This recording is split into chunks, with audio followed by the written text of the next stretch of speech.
Don't even bother. Oh, hey. Hey, super excited today because we have a guest. This is Mike World, Mike Me Hey. World. I'm going to tell you how Mike and I met because I've known Mike for a couple years and we were at a conference together in Sun Valley, didn't know each other. And it was one of the late nights and we were all at the bar at the downstairs of the lodge. And my friends were like, go to the bar, push your way to the bar because you're a female, you'll get there sooner. And I'm pushing my way to the bar and this MFer pushes in front of me. Are you referring to me? I'm referring to you. Okay. This one pushes in front of me. And then we ended up sitting at the same table, and then that's it.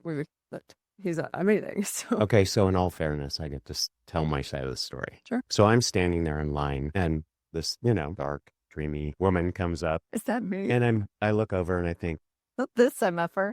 this MFer is going to try to cut in front of me. And I thought, she's attractive and she's going to be a bitch. So I think did we start talking at that point? Ended up sitting at the same table Right. with other people that we all had in common. And it's funny because I think when you meet people, first impressions obviously are huge, right? And we all do it. We all unfairly judge people based on their appearance and their look. And as I started talking to you, I thought, she's legit. And she's a little batshit crazy. But had I gone with that initial impression, we probably wouldn't have become friends. It was funny because then I think it was the election night where you were posting something and I saw it and like, holy crap, she's really cool. And we were going back and forth throughout the elections. Yeah. And it was hysterical and we've been friends ever since. Yeah. So It's been a while. So grateful to know you. Thank you for being here today. I'm honored. I love your podcast. You said it in one of your original podcasts, how you're just two girls sitting at a coffee shop. And when you listen to your podcast, it's absolutely that. You guys are freaking hysterical. So like and subscribe, absolutely, because they are legit fun and they hit on some really cool topics. And in that spirit,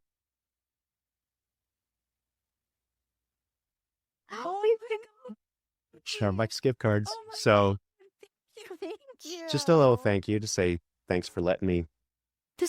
Thank you. This is our love language. I know. Thank you so much. Oh my God, I'm so excited. Oh my gosh. Are you going to go into the whole love language thing? That's a whole different topic. I think we need to that's a talk different about day. that on a whole other day. Yes. Because you and I have touched on that. You and I have touched on that. So that'll be a different day. But please tell everyone, get into what we're talking about today because I'm fascinated and so excited. Okay. So everybody's favorite topic. And it seems like it has grown so much over the last couple of years. And it's gaslighting. And it's amazing because it's part of everything that is around us. You can't escape gaslighting. And so it's interesting because, first of all, I think most people misuse the term Absolutely, gaslighting. they do. It's like a blanket for everything that's wrong with somebody else or society. They always refer to it as gaslight. I think people interchange it with lying, and it's not quite the same. Right. And so I was so interested in it that I started doing some research on it. And I thought, okay, like when did gaslighting become such a thing? And it's funny, there's a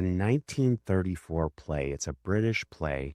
And it's called Gaslight. And it's about this couple and this guy, he marries this woman and they have this great relationship. And then over the course of the marriage, the guy starts to do things to make his wife feel like she's insane, like she's crazy. Mm-hmm. And then you got to remember, 1934, houses were lit with gas lighting. And so he would lower the lights in the house to make her think she was... Like her vision was going bad. Absolutely. And he would do different things. He would move paintings around in the house and make her feel like she was going crazy. So that was the origination of the official term gaslight. Ooh, the more you know. I didn't know that. Right. That's fascinating. Well, so then you fast forward, and of course, gaslighting's been going on for decades, probably even before that. And we'll talk later on about the whole biblical implications of gaslighting. And disclaimer, I am no Bible theologian. It's amazing because when you think about, 1934 gaslighting officially termed, I think it's in 2010. I had to write it down. 2010, Webster's dictionary came out with gaslighting as a psychological manipulation. So, now it's officially defined in some kind of reference material. American Dialect Society, 2006, says gaslighting is the most useful word. Okay. I'd say the F-bomb is the most useful word, but Yeah. anyway. I would agree with that one. I don't know why people get so tripped up about that word. And you and I have had so many conversations about certain words that we will not talk about on this podcast, but that people get so tripped up about. And, words do matter. Context matters more. Absolutely. And I think if we have learned anything, especially recently in the past, couple months-ish with the whole Charlie Kirk thing, and you can take someone's words that are totally benign and spin them out of context. And then you vilify it. And if you only took a moment to not be so dense and a sheep that you just listen to what you're told and you did a little research. We've talked about this before. Nobody wants to do the research. Nobody wants to delve in and be like, what exactly was meant by this or that? And they just blanket name everybody. And it's just ridiculous. Anyway. Well, and words have meaning. I have a friend who's a lawyer and we talk about that all the time because that's why they use specific words when writing laws or trying cases. Yeah. And that's where, to circle back, gaslighting is overused. Yeah, it was interesting. I was listening to a podcast when you talk about words having different meanings. And there's a couple politicians that use certain phrases over and over and over again. And when you do, there's several experts that have done the research on it. And they've found that those phrases have ties to the Communist Manifesto. Oh, of course they do. Marxist language. And it's interesting in the context of gaslighting, they're using these terms and trying to make you think something else. And it's the definition of gaslight. And most people aren't aware of it because they don't do the research and they don't spend the time to really understand the meaning. It happens every day. If you really pay attention to the words and right now, obviously there's a lot of political turmoil, but if you pay attention to their words, they have so much. Oh, yeah. And it's intentional. Yeah. It's all been focus grouped. It's why you can flip between certain mainstream media stations and hear the same tagline go over, because it's the more you hear. And this goes back to when we talked about Mandela effect. Mm-hmm. When you think of the fact that the majority of the demographic isn't going to be doing the research and thinking for themselves, and you realize they've really nailed it, because you can have a legitimate conversation or interaction. I'm sorry, not a conversation. You can have a legitimate interaction with someone and say something, and they will just word vomit all the stuff they heard. And then that's how you can tell a smart person from someone who's not, because they're not thinking for themselves. Mm-hmm. Those talking points. We talk about one of those phrases that's everywhere: threat to democracy. Oh, yeah. And it is pervasive in, obviously, mainstream media. But to your point, it's also pervasive in certain political beliefs. And people parrot that phrase without understanding the true meaning.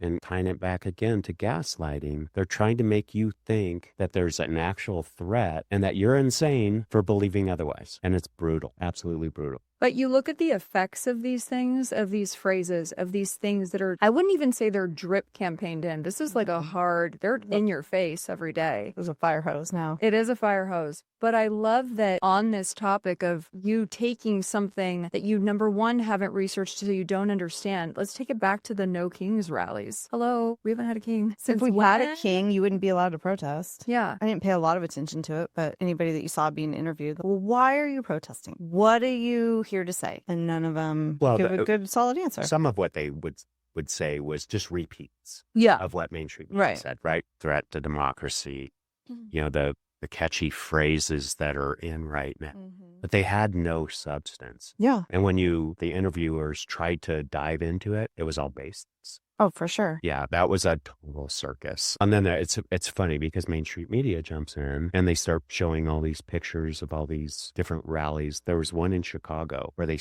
showed biggest turnout ever. I think it was in Boston. Is that the one Boston where it was a Marathon video from 2017? Right. Yeah. Nice. Whether it's words or visually, mm-hmm. they're trying to use these cues to get people to think something else. Well, and because nobody's going to look at that and say, surely that's not this protest. And that's been a journalism trick for eternity, probably, is that you can, or same in the courtroom, you can say it, even if it's not true, and you can print that retraction on page 12 3 weeks from now in size 4 font. Nobody will see it. Or you say it in the courtroom and the jury still hears it, even if you have to retract it. Well, and I think social media, I think it has a lot of positive elements to it. But I think it has been, like everything else, and this will tie into our discussions from a biblical sense, right, about evil. Because, again, I'm not an expert on religion, but if you think back about man's creation, God did not create evil. Right. But once there was man, he decided to choose good or evil. And it was the temptation side of things. People have used social media as a platform to manipulate the public. And the problem is that we are there should be a new generation. It's the soundbite generation where people want things in 30-second clips. And it was funny, remember when Instagram first came out and you could only record for, I think, was it 30 seconds or 15 seconds? Something like that, real short. And then they expanded it. But people have such a short attention span and they don't. You brought this up on one of your podcasts about doing the research. They take that as the gospel and they run with it. Because it's easy. Right. Because it's easy to not have to do the work to delve in. Anytime I would ever post any stats of things that were going on with the government or whatever, with the border and the crossings, I would always read and research and go to the Homeland or Customs and Border Patrol sites. I'd go to all the sites and have the legitimate data. Because if I just flipped on the news, who are commentators, and we've talked about this, you're not getting accurate data. You're always getting opinion. It's always a different spin on things. So put it out there. I always feel confident with anything that I've actually put out because I've done the research. But we're also in a societal climate, I'd say, of laziness. And it's because everything is spoon-fed to you. Why would I do the research when I can go to 4 different stations and probably hear the same thing, right? But therefore, it must be true. Therefore, it's true. Well, and the problem is it's confirmation analysis, right? Where you look for sources to support the conclusions that you already came to. And most people, and I'm guilty of it as well, I watch Fox Business News. I don't listen to regular Main Street media because it is so jaded. And I always think I should hear the other side. But the other side is just so blatantly biased that you don't have another source. And I know there's a lot of podcasters that have come out and said they try to represent an unbiased view on things, but most of them are biased. I think they play on the fact that they're going to fatigue people and they're lazy. So they don't do the research or they don't look it up. I know when I've looked and seen things on social media that I thought, there's no way. I'll go online and try to do some research and stuff. And it's funny if you use AI and you ask a question like, how many people did Barack Obama deport? And it'll list it. And you can read through that, a bias towards. Oh, yeah. He deported 6 million people. However, half of them were this or half of them were because of that. And you just go, okay, I love AI and I love like ChatGPT for that reason. But you also have to counter it with, okay, is that legit? Because not everything on the internet is factual. Right. Okay. So we went on a little bit of a bird walk. Bird walk. Yeah. It's good. We're stealing that now. Like a pigeon parade. And so I want to kind of tie it back to the timeline. So we talked about Webster's 2010. We talked about American Dialect 2016. The American Psychology Association in 2021 identified gaslighting as manipulation that is so extreme that it would induce mental illness. So 2021, as I was reading through that, I kept thinking, okay, what's going on in society, politically, socially around all this time? And you can draw your own conclusions on the movement. Right? The gaslighting movement and when it started. It goes into the whole cancel culture and feeling wrong about having a certain view on things and then being told that you're a racist because you think of it a certain way or, you're a baby killer because you have a different religious view. And I think overwhelmingly people finally just said, we're done. So historically, that's kind of been the birth and adolescent phase, and now we're into the full adult phase of gaslighting. And hopefully we're at a pivotal point where the pendulum starts to swing back. You hope so, right? We have a lot of hope for things, but when you have that many people that have been poisoned for so long and just believe what they're told, whether it's in certain narratives or certain things like politics or they've been told for so long a certain way, then you eventually, what is that? It's 3 weeks to form a habit. It's probably also, I'd say, if you're being told the same thing over and over, you're going to start believing that maybe there's something a little wrong with you too, hence Mandela effect. Mm-hmm. But that's not how we remembered it. And now it's, I guess that's how it is. You can kind of just give it up. It's a weird world for sure. But it's such a fascinating concept to me because then you also have people who don't know they're doing it to you. Well, I think that's a great lead into why do people control? Absolutely. Okay. Manipulation. A sense of superiority. You know what I mean? What would the I'm better than you and you're below me and therefore I'm not going to let you forget that kind of deal, right? Yeah, for some reason people have gotten so used to trying to tear down other people. And it's, okay, this is coming from a guy's perspective. We like those. Yeah, I like those too. But I like women's opinions too. But it's amazing when you see women tearing down other powerful women. So you think about the Megyn Kellys or people that are, and I'm not talking about the whole celebrity thing because that's just way out of control. It's a delusionary belief on the whole persona of success. But when you see women tearing down other powerful, intelligent, pretty women. You and I have had conversations on the whole Sydney Sweeney thing, right? And it was just amazing to see people tear down this woman and make people think that they were wrong because they had a certain viewpoint. And people, this is a fucking Gene ad. Yeah. Lighten up. No, but it's and she's gorgeous. Hey. Who gets upset about that? Everyone who promotes that it's okay to not take care of yourself and you can let go of your health and you still, remember the body positivity era? When that started, we're still in it. A little bit. I'd say it's going away. And I'm not talking about body positivity like us. I'm talking about body positivity where you are 1000% obviously unhealthy, okay? Close to a bunch of health problems. If not, you already have them. And they would put very, very obese women on Sports Illustrated or swimsuit stuff. And they would promote this. Victoria's Secret did it. A lot of people did it for the sake of body positivity. And body positivity would be including some nutritional guidance in the world and making sure that we all have the tools, because then you've got the other side of big food, big pharma, all of the bigs that want to keep you sick because it's more lucrative to be sick. Remember, we're in sick care, not health care. Mm-hmm. So that's a whole other day.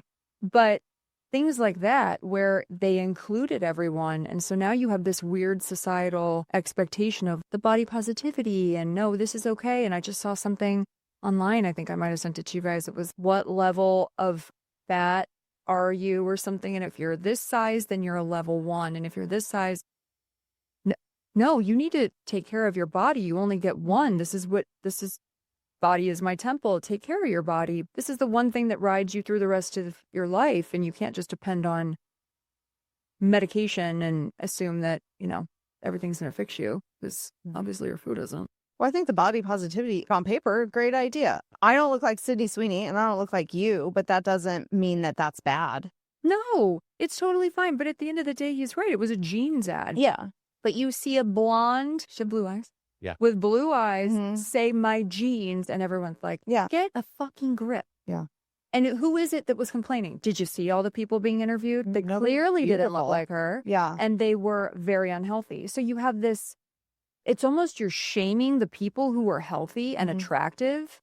And you want to celebrate everyone who's destroying their body in many ways, not just by weight, but by whatever it is that they're putting in or taking in or whatever it is. And they love it because it's, I don't know, edgy. It's stupid is what it is. It's kind of addicting to be a victim. Absolutely. And so I think that that's all of those people are in that spiral of, I will never be as pretty as Sydney Sweeney. Therefore, fuck her. I hate her. She's a Nazi. And I'm going to shame her because they want to feel that little dopamine hit of being a victim. And they're also creating their own marginalized community. Because it's a lot harder to eat healthy food, take care of yourself, mentally, physically, emotionally, all of those things. It's a lot harder, just like it's hard to do the research. It's hard to do those things. So it's a lot easier to just point the finger at somebody else and be a victim. It has become ill, like with 2 L's. Logic, where it has gotten to such a point where you shame people for being different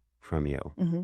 And the irony in it is that they're the same people that are asking you to accept them as they are. But they don't accept you for who you are. A logical person steps back and goes, you're fucking crazy. And you've lost the ability to logically correlate A is not B. And it's been exacerbated by media and politicians and this belief that it's okay to shame people. I just don't get how that got to where it's at now. And hopefully it gets to a point where it starts to get reeled back in, and it feels like it is. There are certain moments, and I think the way you feel like it is social media has drastically changed the past 9-10 months, 12, even during election cycle.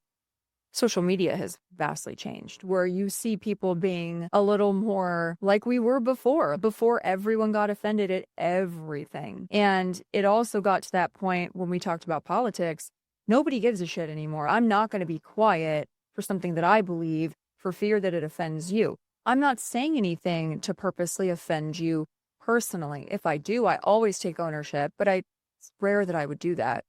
I think that everyone is just over it generally. Everyone who's been silenced and who's been made to feel they were silenced from COVID and your stance on COVID and vaccinations and wearing the mask, etc. All of those things, we all shut up and took it for so long that now you have people who are, yeah, we're going to celebrate our health and we're going to say what we believe because I have the same rights in this country as you, and as the people who believe differently. The people who say they accept everybody and then chastise and put labels on us without even knowing us. That is wild to me. But that's the reality of what we were in and now what we're crawling out of. It's a revolution almost of just tiredness of being silenced for so long. It's exhausting. Well, and I think that people fought so hard for equal rights for different groups of people that once those groups did get equal rights, they were addicted to that fight and that feeling and that victimhood. And so you have to create ways that you're still unequal. It's interesting because controversy sells. Mm-hmm. And I think you're right, because there was this big fight for equality, whatever equality meant. And brass tacks, life's not such thing. Life's not equal. Yeah. Get over it, figure it out. And it's the repressors and the oppressors that have just taken this as an opportunity to exploit people, and they fall into it. The discussions around, you were talking about Sydney Sweeney and the whole Nazi thing, right? I mean, Elon Musk, same thing, where it's almost like success is frowned upon. And you step back and you think, in what normal world is success about that? Communism. Like, if it's, yeah, absolutely. And of course, there's all kinds of political debate going on about, what do they call it? Democratic socialists. Yeah, which is like putting glitter on a piece of poo. I know, but they've wrapped this pretty package up and are selling it to people who are too lazy to do some research to find out communism has failed every time it's ever tried to exist. I went to Cuba 10 years ago, and it was such a beautiful country, but it was completely blighted everywhere. And depending on how much people know about what really happened in Cuba, the communists basically took over. Castro took over and took this vibrant, beautiful city and put it under government control. And it's never recovered. I mean, it's still pretty, but it's run down. And it was interesting. They have you've seen all the old cars and the convertible Bel Airs and stuff. And so we rented one of those for the day, and we had this guy drive us around, and we said, take us to all the places that the locals go. And so he took us to all these really cool hole-in-the-wall places to eat and bars and stuff. It was comical because I asked, where can I get a Cuban sandwich? And he looked at me like, that's an Americanism. There's no such thing as a Cuban sandwich. But we were talking to him, and he was saying that he would never leave Cuba. His family left and went to Florida, and they keep asking him to come. And he's like, I have everything I need here. Mm.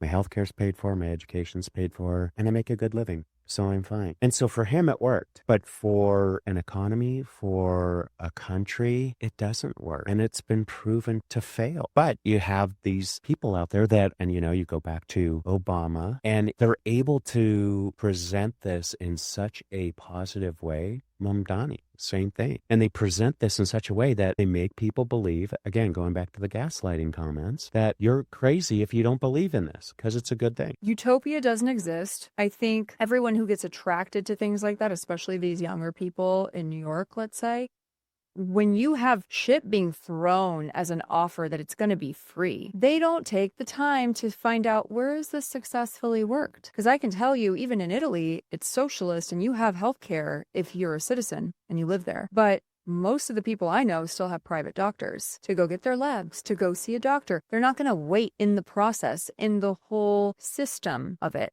Wait for 2 years just to get your ear infection treated. Because it doesn't make sense, and it's not reasonable in just the overall landscape of what it's supposed to do. It's a lie. Utopia doesn't exist. I'm sorry, but if I'm busting my ass at work and you're not, I don't want to pay for you. It's the same way when Biden was floating around paying for student loan debt. And I'm kind of like, hey, everyone, I went to college and I incurred debt. And I paid that off for years. And I was smart and I budgeted and I made it and I'm done. But for all these other people, well, I want my student loans paid off too. I'm sure you do. That's great. Go get a job. The government shouldn't be doing that shouldn't be handing out anything like that. Kind of like the government shouldn't be, we as the taxpayers shouldn't be paying through the government to feed your kids. There's many things that communism would probably say is great. A socialist society, you're going to have these allocations. But what about the people who are working hard? I'm working hard to pay for everybody else. I'm sorry. Pass. So why do they do that? Why do you think they do that? Why do you think they offer these rosy pictures of utopia or free college? What's the underlying principle behind it? Well, it's laziness. You're nurturing and enabling that laziness that people have already had to go through, but it's dependence on someone.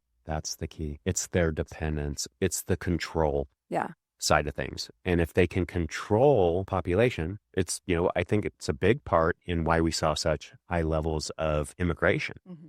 Because if you get a society that's dependent on government, you can control everything. Well, didn't Lyndon Johnson make a quote about that? About get the minorities to be voting for me and they'll vote for me for the next 6 generations. Right. And that's why they don't like the Cubans, because most of the Cubans are pretty conservative because they know what they have here. Well, and I'm convinced that the Charlie Kirk assassination was a fear of them losing control of the youth. Yeah. And it wasn't what he said. It was the movement he was creating. Because they were losing that demographic and they wanted to neutralize it. But if you can control it and gaslight people to think that they're insane or wrong, after a while, you start to think, oh, well, maybe I should view this differently. And we saw that happen over the last decade where, the things that you were brought up to believe in, you start questioning. Mm-hmm. I did it. It was funny when I had the kids and they were growing up, I started questioning some of the beliefs that I was raised on. Like, you can't discipline them. Mm-hmm. And I was like, fuck that. Yeah. Sorry, And my dad only spanked me one time. And I knew that I didn't want to have that happening. And it wasn't like he got a belt or a stick or anything, but I knew that if I misbehaved, there was consequences. And I started thinking about that when the kids were born. Okay, do I want to be that way? The last thing I need is somebody on a phone when I'm trying to guide my kids and all of a sudden I'm reported to child supportive. Yeah. But that's another thing of the government trying to tell you how to be a parent.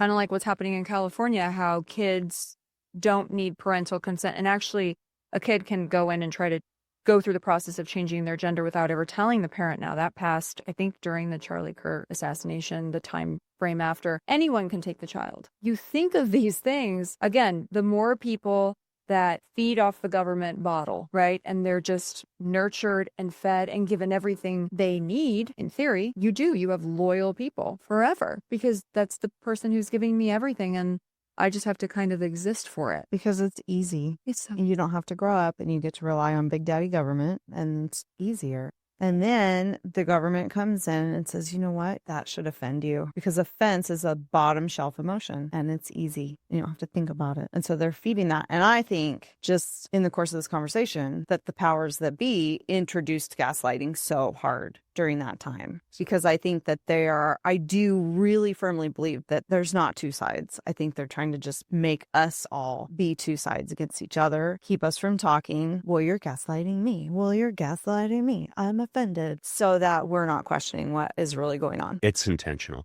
Yeah. Right. It's intentional manipulation that its sole purpose is to divide. Yep. And it's ironic because you think about the last 10 presidential campaigns. They all have their little slogans, and most politicians get voted in on change because people are like, oh, we're not super happy with the way things are going right now. So this guy sounds better. The manipulation that goes on around those messaging is pathological to some degree, where you think, you know what you're doing.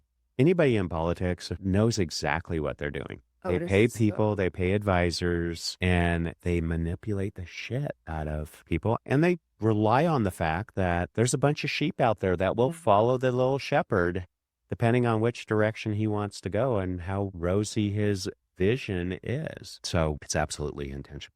Well, and look at the Kennedy-Nixon debate. That was just, they realized that they had a chance for marketing. Oh, we'll throw some makeup on Kennedy. He's already good looking. Nixon looks like a tired old man. Right. And he won. And that was a huge part of it. And they went, oh, here's this new avenue that we can take to manipulate everybody's perception. Okay, so that's a great lead in to talk about gaslighting in various settings. And I want to save government for the last piece because it's so overbearing as far as all the gaslighting that takes place in politics and government. So gaslighting from a social setting. You think of times where you've been in a social environment and you've experienced gaslighting. Absolutely. I have so many examples of that. But I'll tell you about, I have a friend, we will call her Tiffany, and she had started dating this guy. And in his circle of friends, you have your main friends, and then he had like his second string group of friends. And there was a girl in that group. We'll call her Bethany. And Tiffany is telling me the whole story as it's happening, texting me throughout all these interactions. And she's like, this girl, Bethany, hates me. She fucking hates me. And the boyfriend's like, no, absolutely not. She's a sweetie pie. She would never. And she's telling me all about these interactions. And I'm like, this bitch hates you, dude. This goes on and on for a long time. And they go to a Christmas party and they're walking in the door. He's in front and Tiffany's behind. And Bethany comes running out to give him a huge hug. Oh my gosh, Brad, it's so nice to see you. And she's hugging him and glaring at Tiffany. Tiffany's like, holy shit, this is so weird. She wants to bone you, dude. And he's like, no, she would never. She's engaged to this guy. And he's just insisting that that's wrong. You're being overdramatic. You're being jealous. It's just not right. And I'm like, no, I think you're right. Sounds like this girl wants to bone him. Right. Like 7 years later, they're now married, kids, the whole 9 yards. And the now husband is telling a story about how they were all at a bar. And Bethany is about to hook up with one of the other second string friends. Did he think she was a bitch and she thought he was a dick? Oh, no. Okay, no. Not that bar. Tie back No. to how when we met. Bar. Was this at some Valley Lodge? No, so they're about to hook up. And so the boyfriend is like, okay, well, you guys have a great time. I'm going to go home. And she gets up to give him a hug and whispers in his ear, it should be you I'm going home with. And he now tells Tiffany this story. And she's like, I fucking knew it. Right. And it was 7 years of gaslighting. You are shitting. Yeah. Okay. I know I'm outnumbered here, but women are professional gaslighters. Sure. We're Is just that- different about it because women, well, we just talked about this. Women manipulate differently than men. And this is coming from a guy's perspective because, of course, I think every guy on the planet has been called a narcissist. Maybe not. I've been called it a lot. And it's amazing to me because I am so far from I think that's another word that's also Narcissism. wildly overused. Yeah. We'll talk about that. Dark triad. Oh, yeah. It's creepy. Yeah. But I have found that, and again, maybe it's just coming from a guy's perspective, that women are master at gas and making men feel like it's them. Interesting. You haven't experienced that? I don't Because know. women gaslight women all the time. Would you agree with that? When we talked about the manipulation and the behavior a few weeks back, we were saying how women can see how other women manipulate men. We can see it. We wanted to know if men can see it from men, other men Men can doing it see as it. well. Yeah, Most men that have like some level of emotional intelligence, like an EQ level that's not a rock. flatlined. Yeah. I think I would just classify it as manipulation if I'm seeing it. My viewpoint on all of it is I am such a realist, in reality, borderline pessimistic. We've gone through that where I'm just the realist. I can't even fathom. It's the concept of women being jealous. I can't even fathom. I understand, cool car, I wish I had that car. Yeah. A generalized surface level envious of something. But this insane jealousy that some women can have, I just can't even comprehend it. It's so weird to me because I think their life is so different. You don't know there's so many factors. And that probably all stems from 28 years of being sick where my reality was very different than everyone else's. So I just never had the time to really hone in on my pettiness or issues. I've had a couple examples of men gaslighting me. So I guess I probably just don't see it from women. But yeah, I mean, coming from a man, that's your experience seeing it played back on you. And I'm sure that's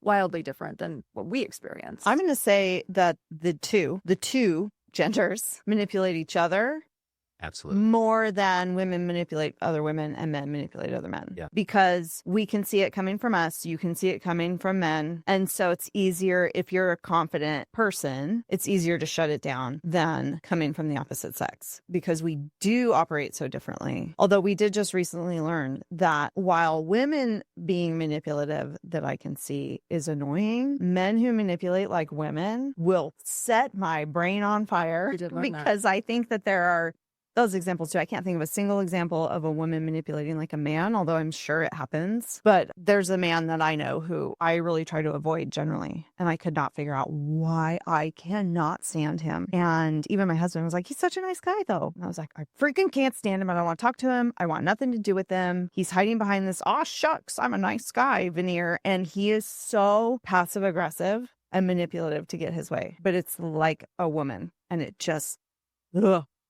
Okay, so is that man successful? In his own right. In his own little way. And here's where I'm going with this, is that I think to some degree, when you get into levels of gaslighting proficiency, the more successful somebody is, whether it's in their own mind or not, they have a higher ability to gaslight. Oh, absolutely. Well, that's how you get cult leaders. Yeah. How you climb to the top of the ladder. And I think your average Joe, they could give a shit about trying to control somebody, trying to manipulate somebody to get to a different level. Well, I think if you can stand on your own abilities, your own skills, your own talents, you don't need to gaslight people to get ahead. But if you are a weaker person, or maybe you're not, and this guy's talented at what he does, but he's positioned himself to be invaluable to the people he works with. Right.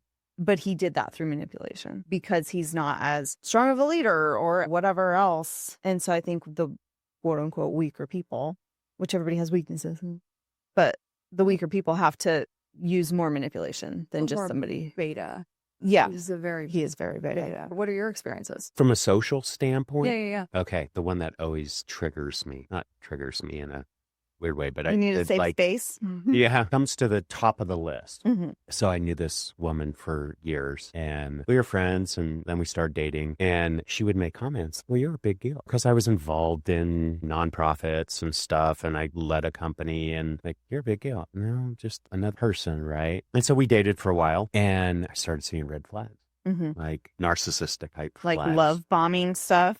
Absolutely. Definitely narcissistic type behavior. And there was a big family event, and I told this person that this is about family event, so that's where my focus is. It just so happened it was the anniversary of when my father passed, and I was trying to get the whole family back together to celebrate his life. And so we went to the event, and after the event, this person sent me a text like, you're the meanest person that I've ever met. You didn't focus any of your attention on me. You're a narcissist. And throughout all of the buzzwords, narcissist, chauvinistic, whatever. And all the names that this person called me applied to her. Again, going back to the illogical thing, like, you seriously are ill, not logical. Yeah. Your line of thinking is so warped. So that was the one that I always refer to as the ultimate gaslighter, trying to make me feel like I had done something wrong or that I wasn't being genuine when she was the one that was like, and she would say it all the time, you're a big deal. No, I'm not a big deal. I want to contribute back to the community for the right reasons. I want to be involved. I love leading people. I love seeing people around me grow. It's funny, when you initially get into a role of leadership, I think most people move into those roles and they don't understand what leadership is. They get into the role and they realize, gosh, it's a lot harder than I thought it was. And then finally you get to some level of maturity where you say, I want really good people around me, because if I have really good people around me, it makes my job easier and we all win. And then I would see individuals that would excel far beyond what most people thought they were capable, even themselves. And when you saw those people excel, you were just, wow, this is so rewarding. To some degree, I think that's what Trump didn't realize that in his first campaign. He realized that in his second. But I think he does that in his business. Absolutely. Yeah. If you go back, it's just for shits and giggles, go back and look at some of the old Apprentice series, and you'll see that he does that. But again, going back to he's a chauvinist. Yeah. And he just has like the who's the chief of staff? Chief of staff. Yeah. First he has female, tons right? of women on his staff. Think of Tulsi Gabbard. Think of back and forth on Pam Bondi. We all do. I don't go back and forth. I just go back. I don't want her. Yes. I know. Finally lock somebody up, please. Yeah. Please do it. And don't just say, we're coming after you. But it's funny how the media and the left gaslight him into calling him all those names around things. And you look at it and you go, actions and words. And his actions don't support the words that you're saying. Yeah. And you're trying to manipulate people into thinking that they should see something in a man that isn't there. I think it's projection. I think one of the reasons that projection works so well, and it reminds me of another Lyndon Johnson story. And during one of his campaigns, he said, well, let's accuse the guy in the media of being a pig fornicator. And his chief of staff was like, we can't do that. It's not true. And he said, well, let's just get him to deny it. Because if I'm accusing you of something and you're denying it, that puts all the focus on you and you're having to deny it. And most of us are going to spend all our energy going, no. I'm not a chauvinist. I'm not a racist. I'm not those things. I'm not a narcissist. And then it completely covers up that person's behavior. So that's why they want to project that onto you, because now the focus is on you. Okay, for a geriatric millennial, is that what you guys call yourself? She doesn't call herself a millennial at all, but geriatric millennial says you keep bringing up LBJ like a lot. So I'm super impressed with that. That's awesome.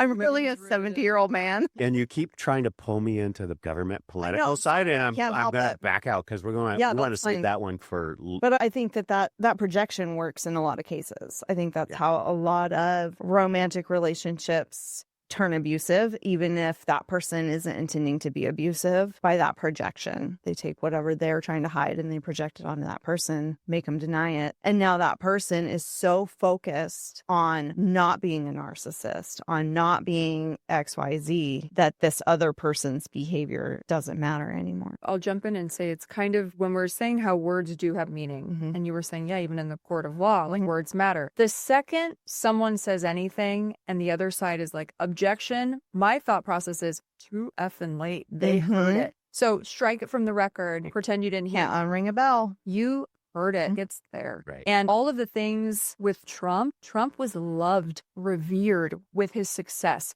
praised on The View, all the things before he switched parties and ran in 2016. And I just think of how they do celebrate success if it matters to them. You notice how these celebrities are never chastised in the news? It's because they're all playing ball along this same narrative, all the rhetoric. They all play ball. So you like success when it's on your terms. You think that those celebrities are going to be giving into a world of social? It's just a wild... Right, they're going to give up their Malibu mansion. They're going to open their Thanksgiving table to everyone who hasn't been removed from the country yet. Right. Okay, great segue. Let's take gaslighting down celebrity lane. They're also incredibly out of touch, and that's why they should never have an opinion. They can have a private opinion, but they don't know what's going on in the world. Yeah. Did you see that? I think it was a post of Kim Kardashian, and she feels like she's not in touch with what's going on You think? right now, and she wants to know how much a carton of milk costs.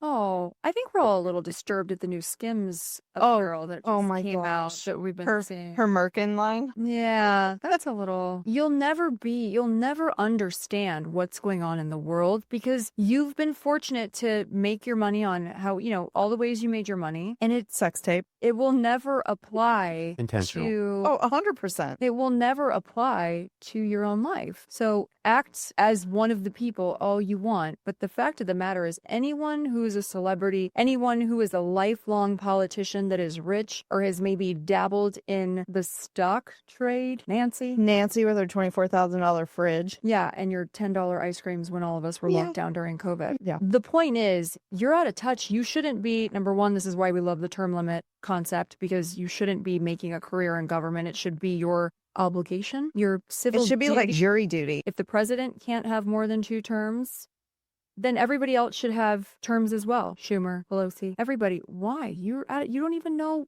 what year it is or what the gene style is, clearly, because you're... Shit, I don't know what the gene style is. You would have just done your civic duty. No, but celebrities have been notorious for it. And it's really difficult to listen to the hypocrisy. So you have Beyonce, okay, who has crowned herself Queen Bee, talking about no kings. Right? Total hypocrisy, and lives in an environment that pretends to be something that she's, and makes people feel guilty for having a different opinion. And she's clearly trying to manipulate money and power. When you think about her husband and the whole Super Bowl thing, right? This Bad Bunny. And it's intended to divide. Sure. I'm convinced it's just intended to divide. I love football. That's the one sport I'll watch. College football, pro football. Hold on. You have to fill me in on the Bad Bunny thing because I was out of the country. Okay. Here's the deal on Bad Bunny. So Jay-Z, I forget what entertainment organization he has, but he's responsible for the entertainment at the halftime show. Okay. And so he selected Bad Bunny. And if you look back over the last, I don't know, I think he's been doing it 4 or 5 years. Mm-hmm. The entertainers that have come on, they've always been kind of controversial. In the last couple of years, especially, it's been very divisive. And the messaging, it's actually been kind of childish. And so he selected Bad Bunny. He's a Puerto Rican singer, apparently has a lot of following, a great Latin influence. Cool. Apparently, he has problems with ICE and had came out saying that he would not perform in the United States because of ICE and is very anti-Trump. So a lot of controversy going on. And of course, and again, here's where the gaslighting comes in. Oh, you don't like his music, therefore you are racist. And maybe I want to watch the halftime show and be entertained and not preached to about your beliefs. And you hate the United States, and I happen to love the United States. I think we have flaws, but I do think it is the best country in the world. And I firmly, to my core, believe that. So there's all this controversy, and I'm convinced that Jay-Z is intending to divide the country by putting this guy out there and creating this divisive dialogue around, well, if you don't like his music, you're racist. Wow. Who put Jay-Z up to that? I think it comes down to, did you ever see House of Cards? That A show? little bit. I didn't. You have to watch it. Kevin Spacey, Robin. Right. Right. And it's all about, I'm convinced it's about Bill and Hillary.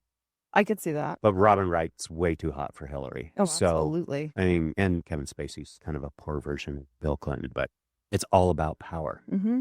It's not about the position. It's about power. Mm-hmm. And these celebrities have all this money, but you can only buy so many things. You can have so many yachts or so many cars or houses or villas or whatever. They all seek power. Mm-hmm. And I think it's power. I really do. When it comes to why he's trying to do that, you can go down the rabbit trail on, who's the grand puppet master of all this stuff. I do. I think it's this search for power and to be able to do whatever you want, and make people think that they're crazy if they think something else. So. And I do think that whoever the grand puppet master is, they pick people who have a history of, maybe you got arrested when you're in high school, maybe you got a DUI, maybe you whatever, and they use that pain point against you, but you also maybe have ambition. Well, you can't get elected on your own if you were accused of date rape, but we will help you, or whatever, elected, sell 1 million albums, whatever thing it is. And they use that pain point to manipulate those people too.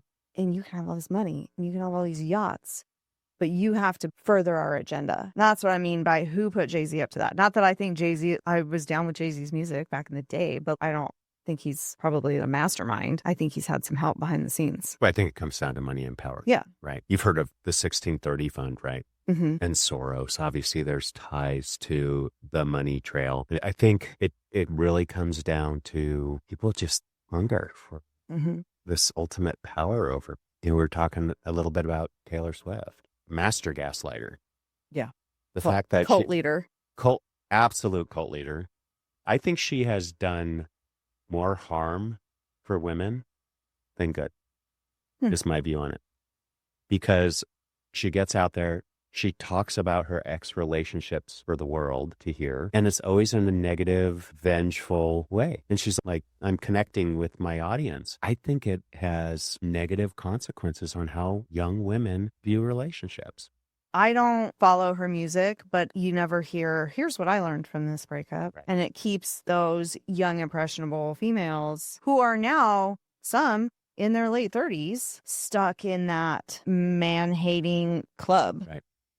But it's also, you're doing the same thing. You're not learning anything from it. If you're making the music about it time after time after time and they're hits, massive hits, what have you learned from it? Because you're repeating the same pattern. Well, and where's the incentive to do better? There's not, because why? Yeah. And she does it because it's the whole clickbait. Yeah. Right? Controversy sells. But I think it perpetuated an environment of this hateful toxicity. Do you remember when Facebook first came on, you'd post a picture and I used to do it. I'd post a picture of my kids and I'd see how many likes I got. When you were kind of like, oh, cool. Yeah. Right? And now it's become how many people are going to view and comment. Yeah. And they realize that by creating this cesspool of hate and discontent, that making people feel that they're doing something wrong, that's what gets attention. It's like a bunch of children. We have a bunch of children running around. Mm-hmm. Well, I've said it before. The majority of adults are walking around with the emotional intelligence of an 8-year-old child. I'd say maybe 6. You're wrong. My 9-year-old says this because 9 is fucking hard. She didn't say fucking, but 9 is hard. And so most people just stop at 8. Well, it's true that what they say, that you really develop your personality up through the age of 5. And you have set the foundation for how you're going to, what kind of person you're going to be. I can say that with like my kids, my son especially. I could tell who he's going to be when he was that young. And I think some people just don't progress from that point. Yeah. But also look at the type of people who are raising kids now. Right. We were all disciplined as children. We came out fine. I could count on my hand how many times I was actually slapped or spanked. Not many. Because again, it's that threat of the knowing. But what I see today is parents squatting down with their kids who are throwing a full-blown temper tantrum in Target. Why are you acting like, why are you doing this? Why are you raising your voice? Why are you negotiating with a child? It is your job to raise and discipline that child to make them a good human. Otherwise, we're just going to have a bunch of people like we have, these problem people who don't take accountability and who are super enabled and reliant on handouts, and just be a good person. Grow up. Stop getting offended. The world, you're not that important. I think at the end of the day, people want to get offended because it's, oh, this is on me. This is on me. Nobody gives a shit. You're not that important. We're just one in billions. Yeah, it's amazing because you think about life overall. And then, of course, all of us have had situations where somebody close to us dies before they were supposed to, or something tragic happens. And we get so caught up in all the drama that's going on around us. And this is the pessimist in me, or the realist in me, is like, when you die, you die. And that's it. Even for all these people with power, you're getting all this power and control only to die. But I guess when you have that power and control, you're able to shape nations. You're able to shape your certain agendas. You're able to bring the people you need in place when you're at that high of a level. Because I think of who's the mastermind. The mastermind is dead now, the original one. And now it's like this cycle that's constantly perpetuated in some way, and we can't figure it out. And I think that's when you hear people say, use your superpowers for good. I think about that all the time, how I interact, because I can get a little erratic when I see something that sets me off. The Subaru that cuts in front of me and darts through 3 lanes of traffic so we can all stop at this stoplight. And I want to give him a piece of my mind and react in a way that I shouldn't react. But you kind of step back and you think, ultimately, don't you want to have a positive impact on those around you? My dad used to say this, and I never understood it as a kid until I was older. I always thought it had a different meaning. He'd say, leave things better than you found it. So it was your room. We'd go camping and somebody would leave trash and we'd have to pick it up. And my dad would say, pick up that beer can. And like 9 years old, I'm like, well, there's no beer in it. Why would I pick that beer can up? Right. And he was like, because we leave things better. And what I didn't realize, because I'm an Xer, Gen Xer. And what I didn't realize is that he was trying to teach me a lesson.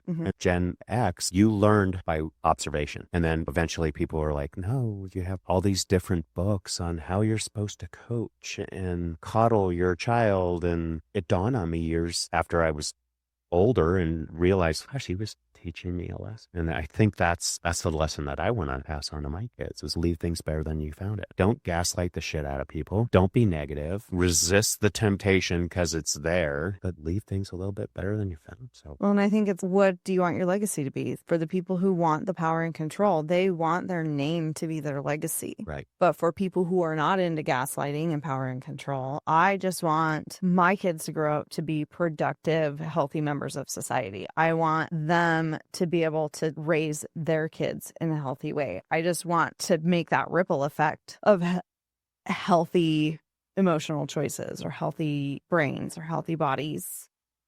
And I don't care if I get the credit for it. Yeah. Which is a major difference between narcissists and Machiavellianism. And is it gaslighting, or is it just lying? Are they a narcissist, or are they just an asshole? Right. There's a difference. Right. When it's funny. So the label thing, and you get people that want to put a label on things. And I remember when it was unpopular to have labels. You didn't even talk about labels. It wasn't a thing. And then it became popular and people almost wanted labels. And then we reverted back to people not wanting labels. Don't label me. But you get individuals like Trump, right? And people say, well, he's a narcissist. And they lead you to believe all the reasons why he's a narcissist. You think about all the people that are successful in life, most of them have narcissistic tendencies. You have to have some level of ego to be able to be successful as a professional athlete, a millionaire businessman, a politician, whatever thing it is. You have to have some level of ego to be able to do that. And ruthlessness. Yeah.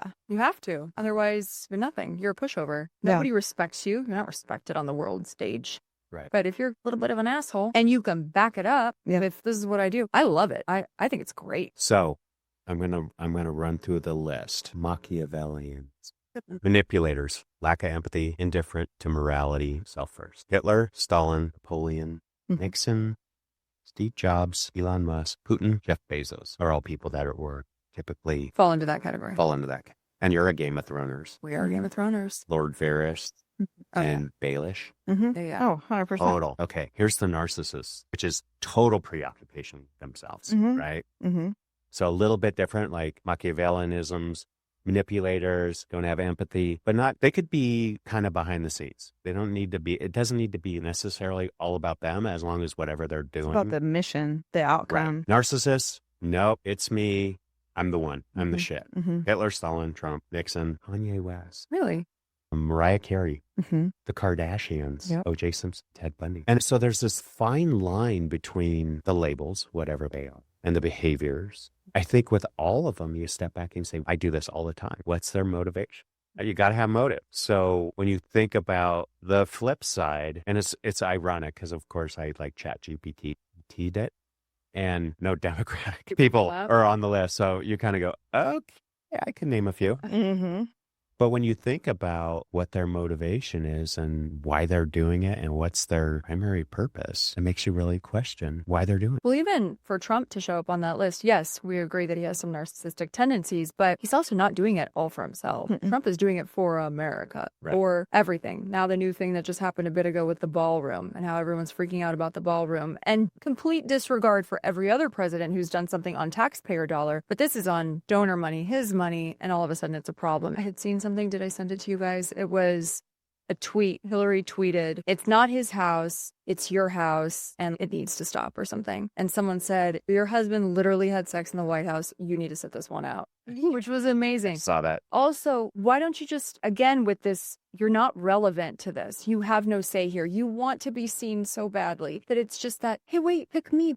I still am relevant. I'm still important. No, you're not, girl. You didn't break any glass ceiling. You just broke my mind with your annoyance and corruption. You missed the Obama basketball court that he had put in. Oh, Obama basketball court. Yeah, I wonder how many world leaders are, playing 2-on-2. No one's going to say these things. So it's just, okay. And Trump not falling into even the other category, where it is more outcome related. Well, and Trump donates a lot of money behind the scenes that nobody knows about. But do you think, with all of them, somebody said it, that they're all actors. And with Trump, absolutely. He is a grand master marketer. And then you look at some of his behaviors and you go, okay, actions and words, right?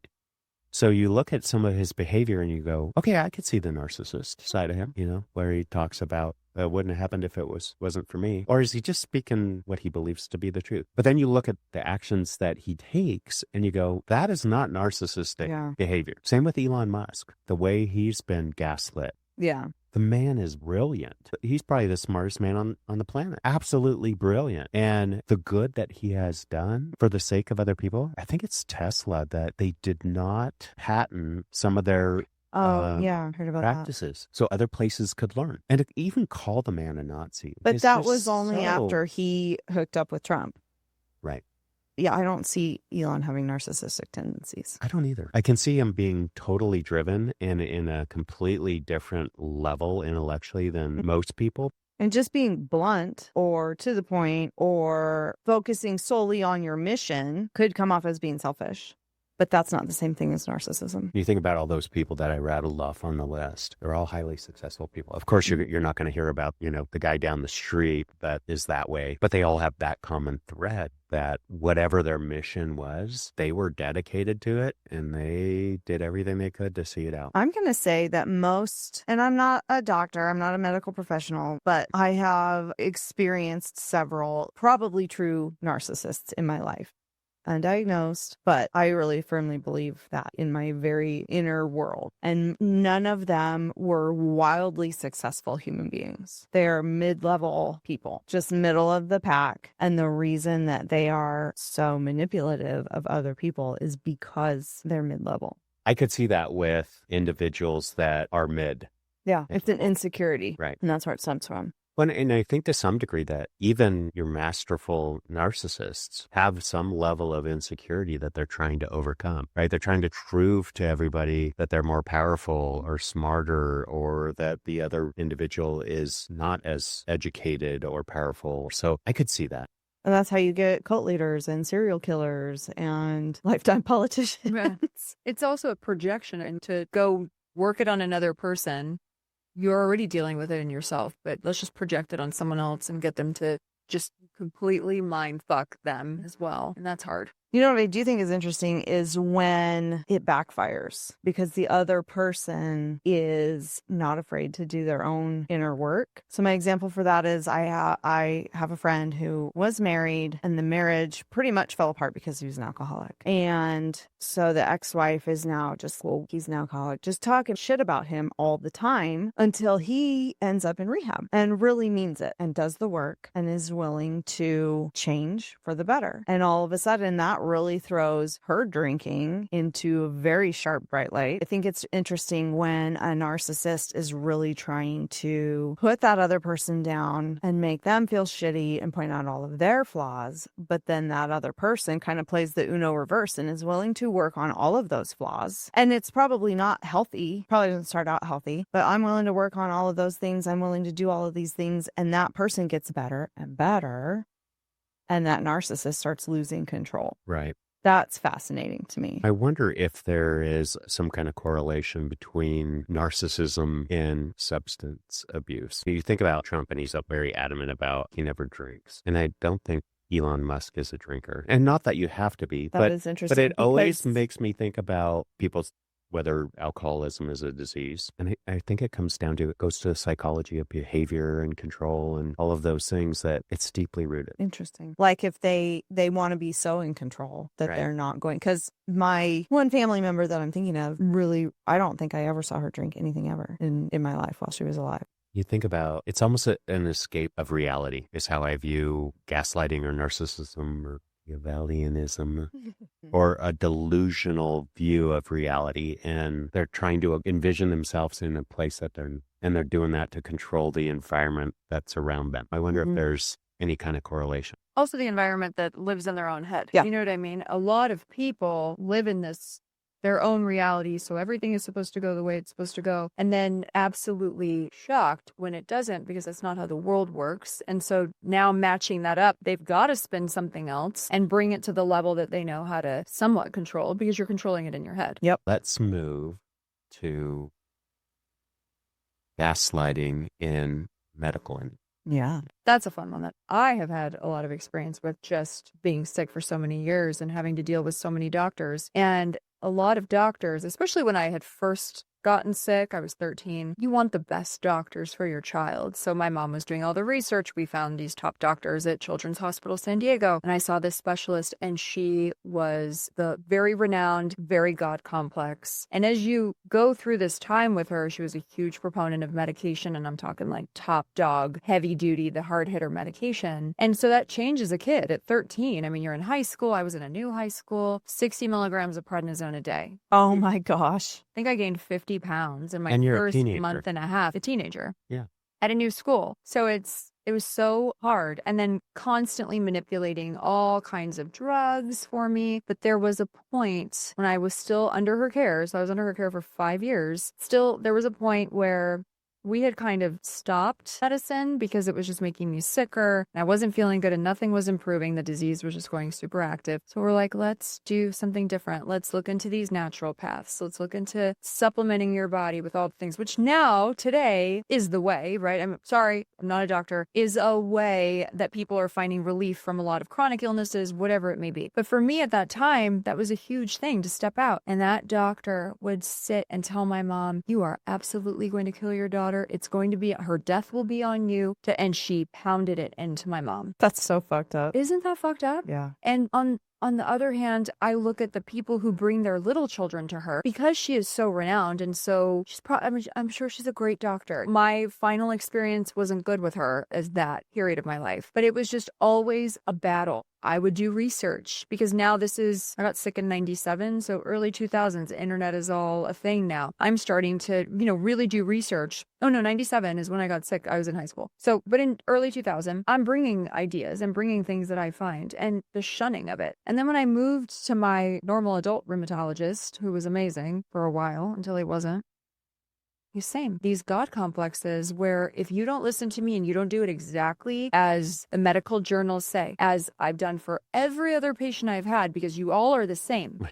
Because the human body is made It's exactly all the the same for every single one of us. Then I got in verbal altercations with him because now I'm an adult and I'm doing my research and I was in college and learning all of these things, talking to other doctors and talking to people. But I loved him because he had taken me through a hard time and then put me kind of back into one. So it's just so wild how these doctors and most people blindly give the faith to the doctors. You've seen this before. You've dealt with this before. Please help my child. Please help me. Please help us. And I was telling Megan, the gnarliest drug experience I had, one of the gnarliest, was if I was on 60 milligrams a day of prednisone for years, and I vowed I'll never take it again because it's a horrible drug. That's insane. And then one of the different dosages was like 150 every other day. I had a doctor, my adult doctor. I was very sick. I was in the gnarliest flare I've ever been in 09. He put me on 1,000 milligrams of Solumedrol intravenous 3 days in a row. I was hallucinating. They were giving me lithium.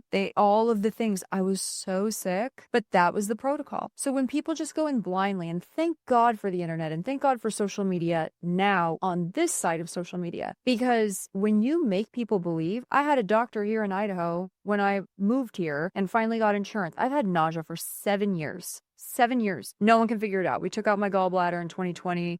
We've done a bunch of other testing. No one can figure it out. Is it stress? Is it me? Is it Maybelline? I don't know. But stress definitely is going to play a role in that. But 7 years, maybe we're pushing higher now. And I went to this doctor, a GI specialist, and I told him everything. And these are my results. And this is all my labs. And he was like, yeah, there's no reason for this though. So maybe it's all in your head. If you said that to anyone else who hadn't had all of the problems that I've had for all the years of my life, you could probably make someone start to think, oh my God, I'm crazy. maybe it is all in my head. What am I doing on my daily life? And overanalyzing every step they take, every move they make to try to figure out how they're creating this problem for them, because nausea is so fun. I carry Zofran everywhere. It's not fun. Yeah, I'm sure I think I've nailed it down that stress is a part. It makes it worse, but it's not creating the problem. That's like a baseline problem for you. It's a baseline problem and no one can figure it out. Saying it's all in your head is like the medical version of hurting someone's feelings. And when they call you out on it, saying, I'm sorry you feel that way. Well, and it's funny. It's worse than that because they come from a place of authority. Yeah. Right. And so you're viewing this individual like they're an expert, which they should be. And for a medical doctor to say that, who's trained in whatever specialty he is, he's not trained in behavioral sciences, to say it's a psychosomatic thing. Right. You've conjured this up in your head. Get the fuck out. Nobody actively wants this. Nobody wants to be sick. Oh, wait, granted, you do have those people who want it for the victim aspect, but nobody wants a hard life and nobody wants something like that where you're constant nausea. My other thing that happened to me regarding body was when I competed in bikini bodybuilding in 2013, long time ago. I was on a team. I had this team of coaches in another state. and I was done with shows and I was on a maintenance, just, I'll compete in a few months maybe. And my body, because I've been on multiple rounds of chemotherapy, my stomach is destroyed. When I stress, I don't eat. You both know this. I can survive on nothing. It's not healthy. 0 out of 10 don't recommend, but it's reality for me. It's just how I do it. And also, would I rather not eat or would I rather eat something and have nausea? I'm going to opt for this one and not eat at all. So this coach, the diet that they had put me on that I transitioned to, it was hurting me. And with my kidneys, one of the side effects is when they're active, they'll spill protein and I'll retain fluid. So I was retaining a lot of fluid. Nothing was processing. I was feeling really shitty. And I remember reaching out to these coaches and being like, there's something wrong. Can we shift the diet? Not complaining, but there's something wrong. I know my body. Hello. No, everything's fine. No, everything's fine. And then this was like all the bottom, the under her coaches, not the top one. And I'll never forget, the top one sends me an email. This has nothing to do with the diet. This has everything to do with body dysmorphia. This has everything to do with the diet. And I left that team immediately. Yes. And I told her off I don't know if it was very eloquent, but it was nice enough that I'm never going to be a dick to anybody. But when you're told that, and again, anyone else who hadn't gone through a health journey like I've gone through, you're impressionable young women. I mean, 12 years ago, I was 28, 30? I was 30. You tell anyone that, and they're going to start to, unfortunately, women, and it's probably an impact of just the societal norms that they've tried to put on us all these years. We do have a lot of that. So the ads matter to women. And that's why these past few years, when all the body positivity stuff started coming out, I thought, this is nothing like what I grew up with. I have a normal, healthy standard. But I'm just saying, you tell the wrong person anything like that in the medical field, when you've been trained and schooled and you're a doctor and you're a renowned doctor, you're going to make an impression on anyone. And that's fucked. That's an authority that you need to really use those superpowers for good, because look at all of the sick people. Why is it that our obesity rates and our sickness rates and cancer rates have gone up so much? Right. Just crazy. Well, it's funny because you talk about the body shaming and, of course, that natural segue into this Ozempic, right? And how it's almost an indication that we're moving back to people wanting to be fit again. But you're seeing all these ads that come out and talk about all these side effects. And it goes back to, why are people promoting these things? And what aren't they telling you? And what do they want you to believe? And how long they want you to be on these things. If I can make one statement about any drug that you probably will ever take in your life, though, to anyone, any medication, everything has a side effect. Nothing is without side effects. Maybe if you go into this now new wave of therapy with the peptides and the this and the really boosting your immune system and your whole cellular structure. But when you talk about any drug, I was on a chemotherapy for my kidneys that the side effect was in 20 to 25 years, it could give you bladder cancer from being on this medicine. And I just thought, you cure one thing to ruin another. There's always a trade-off. It's just what matters most. Right now, I need to stay alive. So take it and we deal with that in the years to come, God forbid. But everything has something. Prednisone. I hate prednisone. It makes you crazy. It makes you bitchy and nice and cry all in the span of 32 seconds because it messes your adrenal glands. But damn it, if I ever have inflammation so bad with my arthritis, I have 5 milligram prednisone on deck at home because that's the only thing that will help it. So it's the trade-off to be temporarily crazy, but it also destroyed. I had melanoma after I was on prednisone for years. So it's just, there's always something. Nothing is ever without a side effect. Well, it's just like socialism. Nothing is free. Nothing is free. There's a cost to everything. Yeah, it was funny. My family has a history of acid reflux, and I would pop Zantac every night. I'd have to take Zantac. And now they have a class action. And so it was funny. Kids were toddlers. I was in grad school. I just got promoted. So I gained a few pounds, baby weight, and I had really bad acid reflux. And a lot of it was stress, and I wasn't sleeping. And I'm not known for my sleeping patterns. I am now, but I wasn't then. So I ran out of Zantac. I go to the store. I couldn't find it. And that's weird. I went to a different store. Couldn't find it. I look it up on the internet. And they say it got recalled because when it sits in the bottle, it breaks down and people have long-term liver problems. And that was the light bulb in my head that just said, you need to eat better, do things the right way. And so I lost my baby weight. But to your point, everything has side effects. Pull it back into gaslighting, right? Everything has some kind of side effects. And you're constantly in a state of trying to weigh, does it make sense to do it or not do it? And I think that's the social dilemma that we have with whether it's medicine, whether it's our social media addictions or whatever, our interactions with people have choices. always comes down to choices. Do you have any medical? Not really, especially not as good as Katusha's. But I do think that when I was looking into ADHD for my daughter, we realized that a lot of research for that specifically, but I think a lot of medical things had only been done on males. And so it was like, well, I can't be ADD. My brother was ADD. I'm not like that. I'm not jumping off the couch, climbing the walls. Oh, no, that's because nobody freaking knew it. But ADD in women is here in the brain. It's not in the body. So I think that a lot of doctors just go, well, this is what works for all the bodies. And they don't take into account that women's bodies handle things differently than men's bodies. And a body in the midst of puberty is going to handle something different than an adult body or a pediatric body. And they don't take that into consideration because the way the medical system is set up, they don't have time to dig into it on their own, to do their own research. They have to do exactly what they were fed in medical school and toe that company line. And they're getting incentivized to push certain medications or certain vaccines or whatever. And if you ask about that, then you're a conspiracy theorist and you don't trust, you're a anti-vaxxer, you're a science denier. So the train keeps rolling, because nobody can ask any questions. On the flip side, I'd rather be labeled as a science denier, if I had to be labeled as anything, than someone who's just going to blindly follow something that a doctor said. I did that for a little bit because we had to when I was young, and then I'd formulated an opinion and the desire to learn and to not feel like shit all the time on medicine. Mm-hmm.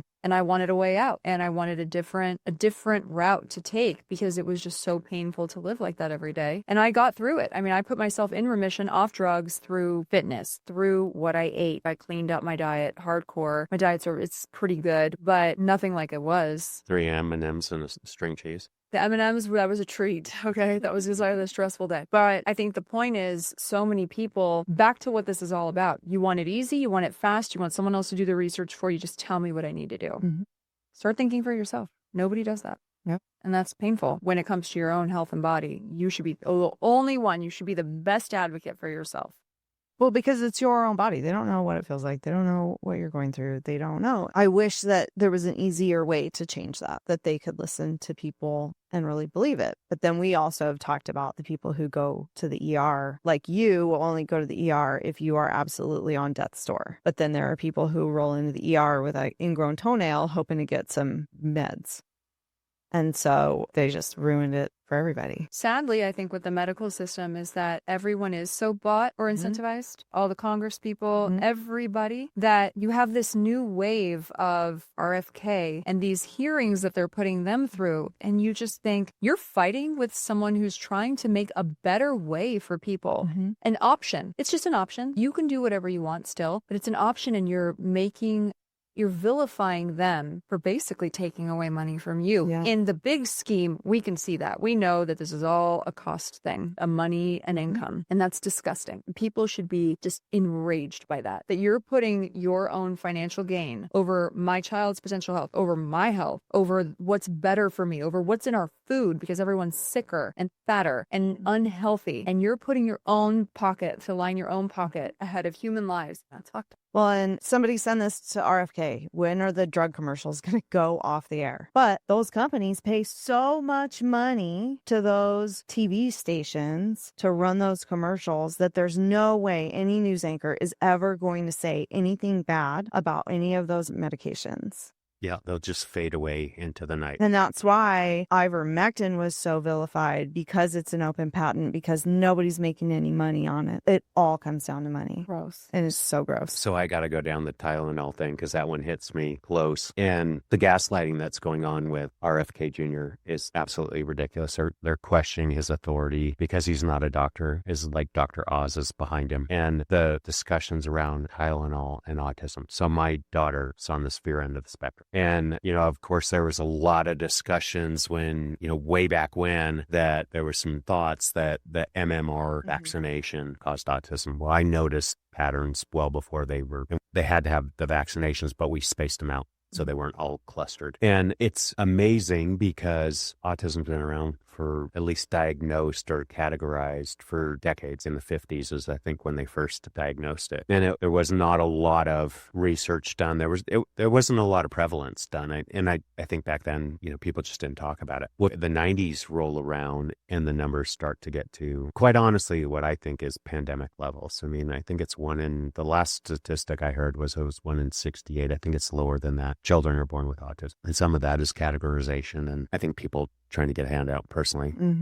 because I know a lot of people who have gone down that route and like, your kid's not autistic. My daughter, nonverbal, feeding tube, gastrointestinal flush, the whole bit. And when RFK came out and said, hey, acetaminophen, there's a link. And then the stupid people on social media that were popping pills of Tylenol and blasting him, I'm thinking, you know what? Finally, somebody's talking about something that is real and impacting a lot of people's lives. And you step back and you go, why hasn't anyone done anything about this? Those numbers are staggering. It's like one of the highest diagnoses of illness in the world, quite honestly. And you wonder, why isn't anyone doing anything to try to fix it? And it's because it's more profitable for them to not fix it. You made the comment earlier that we're in an environment of keeping people ill, not making them well. And it's so absolutely true. You think about going to the emergency rooms and, gosh, you go down the pandemic trail forever and all of the gaslighting that took place during that whole period. And nothing's ever going to change because I think you follow the money, you find the answers. I think it's just about everything. If you question anything, and you being the conspiracy theorists in the room, myself included, but follow the money. Money doesn't lie. It always links to the money. I always say, and I don't know if you've listened to him, you have, if anyone needs a good podcast on all of this shenanigan with insurance, with pharma, it's to listen to Brigham Bueller on Joe Rogan. I think there were 3 episodes within the past few years, and then he just did one recently. It will blow your mind and make you infuriated because you hear all the shit that goes down behind the scenes and what he's trying to do and how he goes on hearings with RFK. I mean, all of these things, it will just, it's Brigham Bueller. Yep. 10 out of 10. Okay, so we hit on kind of social, hit on medical. Do you want to go religious gaslighting or do you want to go government gaslighting? I think we probably go government gaslighting. Yeah. Okay, what do you think? With what aspect though? Because it's all over the place. I mean, media does its own thing, but they're all speaking for certain people in the government. Unfortunately, I think government is a bunch of the career politicians that are perpetuating all of this, perpetuate every lie and everything you hear. Well, and the lobbyists that are paying them to do it. I think it's just the most insidious thing in our... Do you think it's been like that forever, though? Do you think when this country was founded, it was like this? It was this dirty? That's interesting. So I got onto this kick where I was reading historical books, and it was, the Thomas Jeffersons. It was really the Bill Riley series, Killing Jesus, Killing Kennedy. They're great. Okay. They're great. They're, I think, factual, mostly factual. I'm sure it's probably really factual, but they're easy reads. They're not like your boring history book on. Okay. But I went down that whole period of my life where I was really into history, and I'll still do it occasionally today. But the mudslinging that took place. So on Killing Lincoln, he was so anti-slavery that they were calling him really, really nasty names, and he was getting threatened. And so I do think it's existed. And I go back to this belief that I've had for the last 10 years, which is human nature hasn't changed. It really hasn't. The vehicles in which we are exposed to it, absolutely. But human nature hasn't changed. People have been evil and nasty since I won't say the beginning of time, but somewhere after the beginning of time. I'll ask, since both of you tend to know a little more history and I've delved into at this point in my life, with elections back in the days of yore, the old days, right? Beginning of the countries type stuff. Was the campaigning this vicious?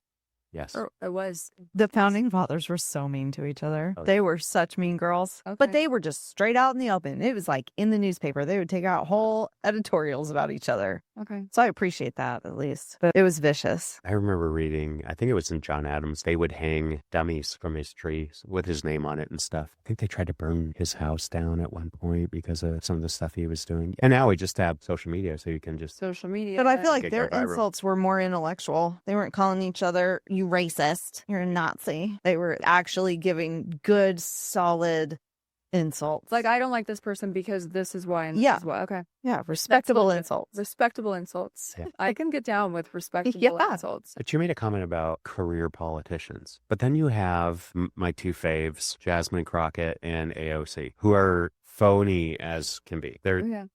I go back to the actors and the stage and the whole bit. And they came from nowhere with really no backing. And all of a sudden they're in these roles, which I don't think they clearly understand what their roles are supposed to be. And they're gaslighting the shit out of everybody. And they've almost taken social media to an art because they know how to work it. And they're just absolutely ridiculous. So how did these individuals get put in? They got put in there. I got put in. Right. When you look at Ilhan Omar and her history, it's pretty fascinating. $45,000 in debt. And she got elected to a representative seat and then $30 million.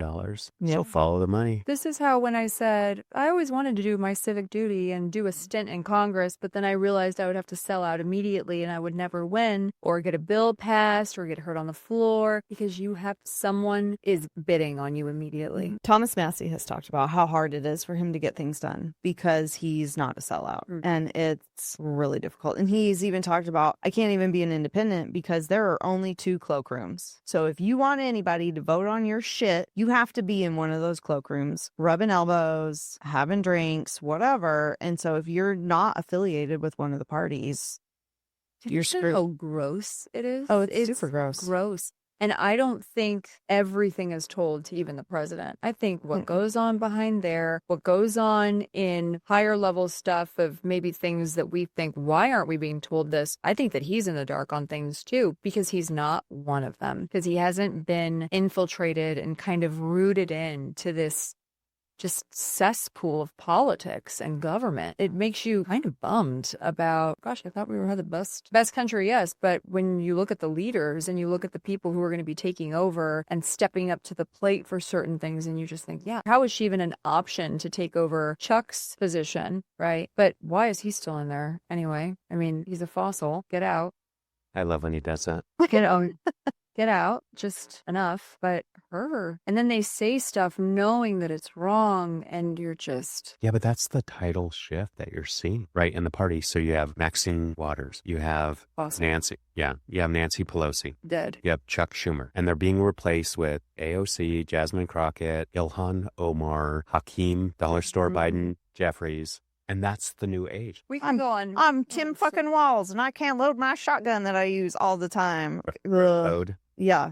That's comical. I mean, and it's funny because Kamala Harris's book coming out and talking about all the reasons why, I think it was Gutfeld that said it should be called Everybody Else Sucks, because she blames the whole failed election process, which when you think about it going back to the No Kings protest, it's the Democrats that have blatantly tried to push a monarchy type government and are out there going, no, y'all are wrong. You're all the kings. And you think, okay, no primary, put in a roll, and go down the list of all the things they banned Trump from social media. They tried to get him removed from ballots, and they're out preaching that he's the king. And you kind of step back and you go, are people really stupid? Are they really that stupid that they don't see that their hatred for somebody is so great that they can't see logic? Yeah. It makes me so sad. As a conservative, I want a healthy Democratic Party to balance. I want a healthy competitor, and they're not healthy. And so pretty soon,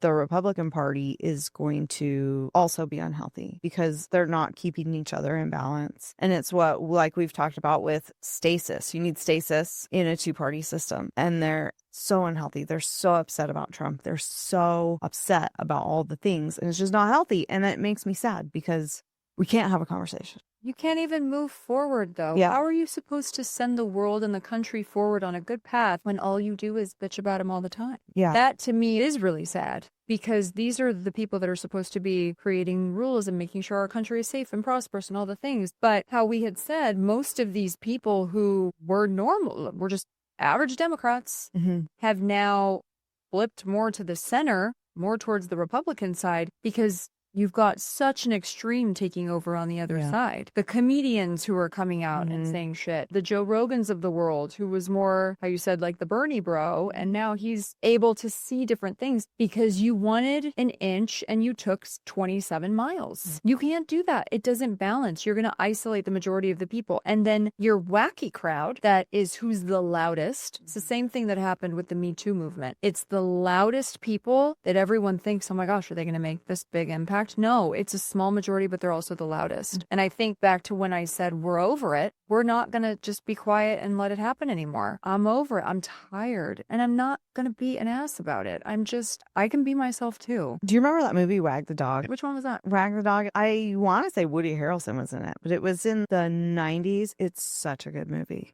What's it about? It's about politics. Does the dog wag the tail or does the tail wag the dog? And there's this candidate running, and I'm going to butcher this synopsis because it just popped into my head. So here's the ADD coming out. But this candidate's running and they need him to look like he loves America. So let's find a troop that'll come and support him and vouch for him. And the only guy that'll fit this very specific box that they've created is this absolute war criminal. So they have to bring him in and clean him up. And it's just all optics. Right. It made me think of that when you said who installed AOC and Jasmine Crockett and that brother lover. And if you know, you know. And I mean, because AOC's a pretty girl and she's loud and she's not afraid to say whatever unhinged thing pops into her mind. And so she's a willing candidate. So if you're the master puppeteer, that's a great pick. Well, and people have said this for years that the president, that they're a puppet. Sure. Right. They're a figurehead. And I think that was very clear in the last administration.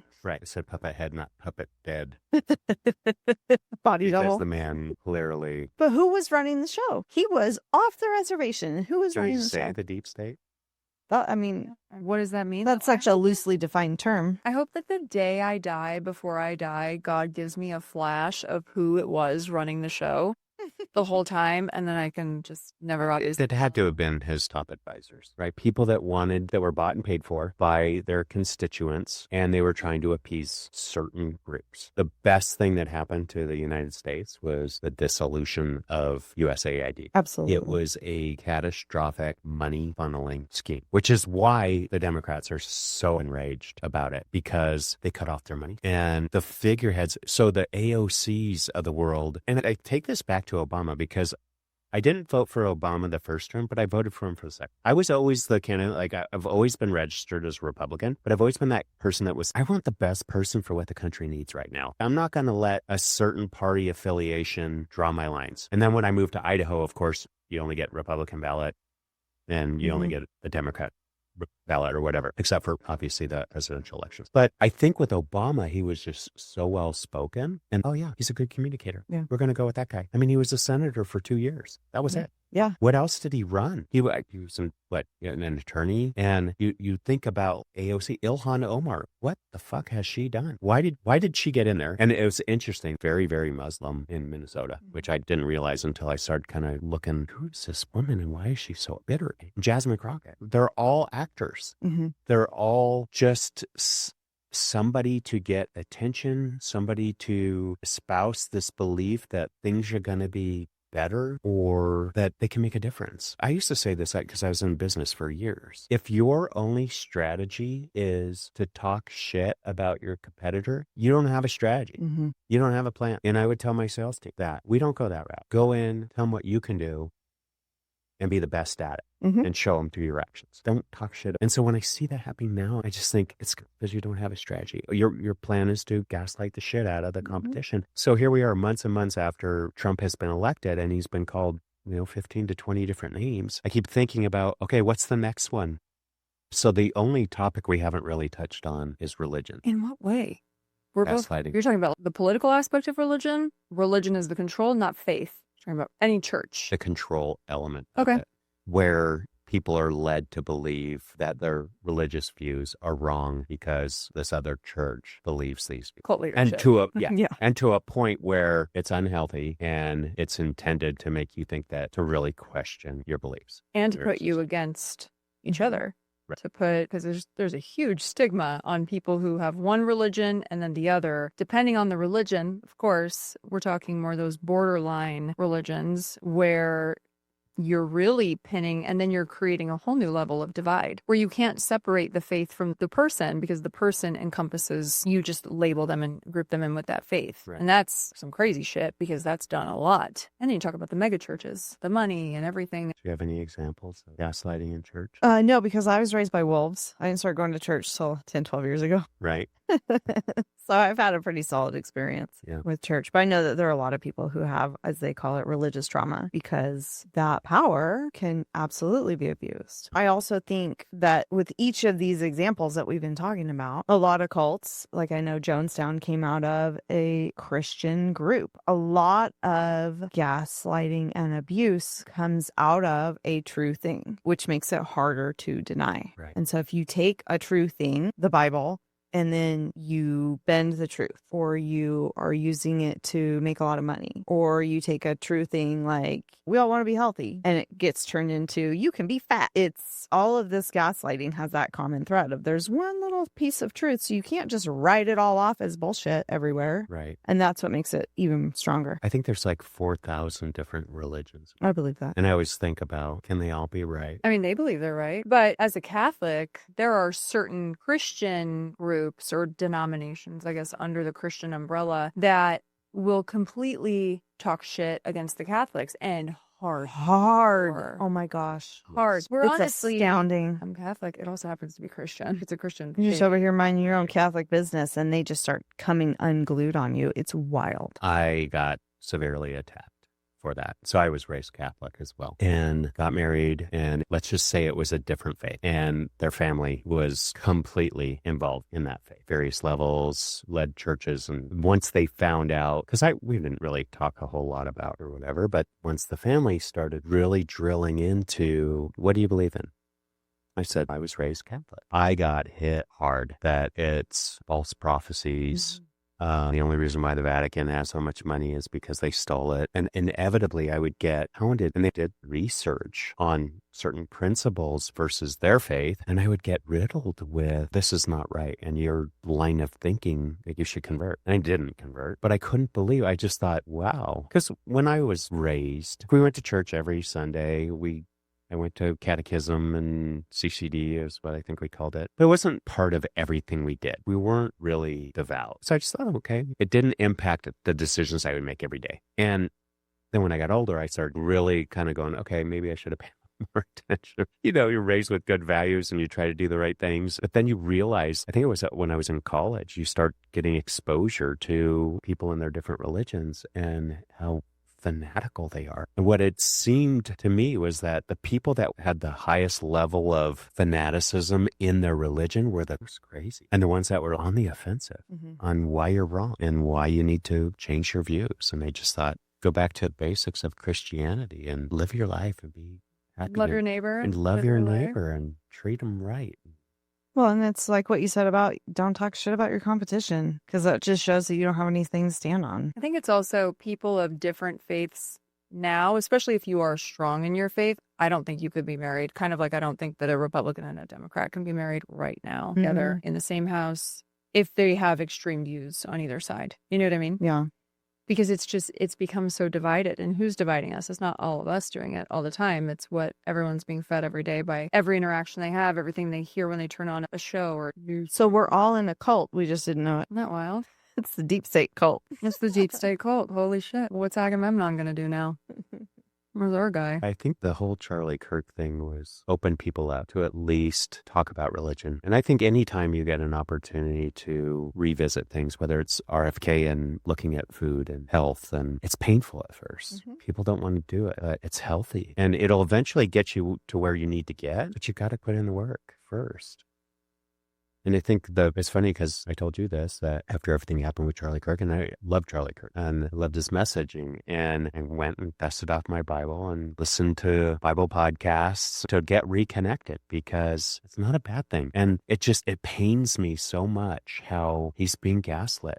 as all of these things that he wasn't just because of his beliefs. And you want to step back and you think, well, should the same thing happen to you for your views? I think you'd think differently. And it goes back to like the logical side of people these days. This doesn't make sense. I think that's if people think, if you choose to think at all. And so many people don't. Like I said, all the things that he said that have been taken out of context and then just ran with, they go hard with that. You can't argue with someone who isn't going to take the time, who's going to stop you the minute you say someone's name and be like, bigot, racist. I can't even have a debate. I love a good conversation. Conversation is fun. It's easy. It's what makes us different, to learn those nuances about each other and what we each like and how we were raised, our morals, our values. But when you shut it down immediately and you just close out the other person because of your perception or because of what you've listened to that's been told to you by a bunch of propaganda and just vile rhetoric, then that's on you. And okay, then I guess we agree to disagree, and I'm not even going to bring it up because I also don't have the mental stamina or the capacity to try to not even bring someone to my side, just reason. Can you open your mind to something bigger than you? Can you understand a different perspective from yours? Oh no?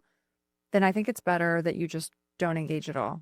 And that, I think, is the point that we're at. Well, and I wonder if some of them do that so that they make it so exhausting that a lot of us, it's just not worth it. Shutting down the conversation. Yeah. I think it goes back to the control elements that those people have a desire to try to either make you feel inferior, tear you down, whatever, and they feel like they've won. It's like the protests. Mm-hmm. Okay, great. You know what? Go do your thing and protest, but did you accomplish anything? Well, and what's the point? Is the point to win, or is it to learn something or understand something? It's just to make sure that we don't have a king.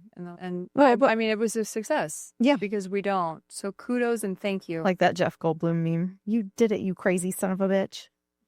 But what's the point of any of these arguments? Is it to win, or is it to get to know somebody better? I just want to get to know people more. Yeah. And I hate shutting down a conversation, except for this one. I'm going to shut it down now because it's been going along well. But we will repeat this. And thank you so much. Absolutely. This was a lot of fun. This was fun. And this is going to be a mind blower, though, of an episode. It's not very lighthearted, but we like that.